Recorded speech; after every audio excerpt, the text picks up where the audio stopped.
So the first thing to remember is that we are being asked to divide, and all this wording means that we're going to get some remainder and put it over what we're dividing by. So this is going to be the remainder,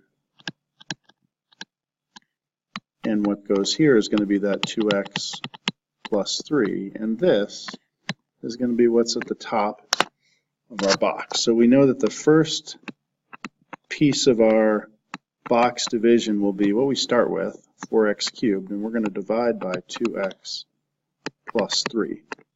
Another thing to recognize is that there is no x squared term.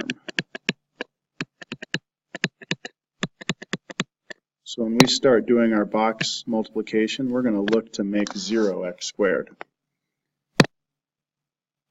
So 2x times 2x squared would give me this first piece, and when I multiply down, 2 times 3 is 6x squared. We just talked about needing to get to 0x squared, so this is going to be negative 6x squared. 2 times a negative 3 would give me x squared, and x times x is x squared. And now I'll multiply this back. Negative 3 times 3 is negative 9x.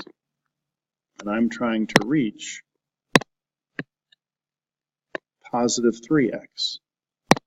So this would need to be a positive 12x in order to add to that 3x.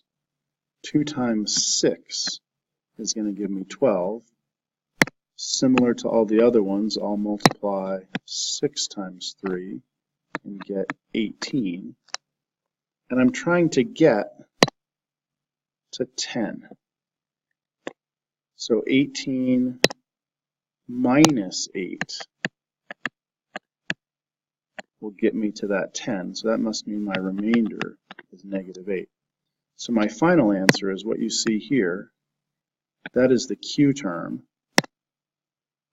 2x squared minus 3x plus 6. And my remainder is negative 8 over 2x plus 3. And we could have written it as a positive and then a negative 8 over 2x plus 3. That would be the same.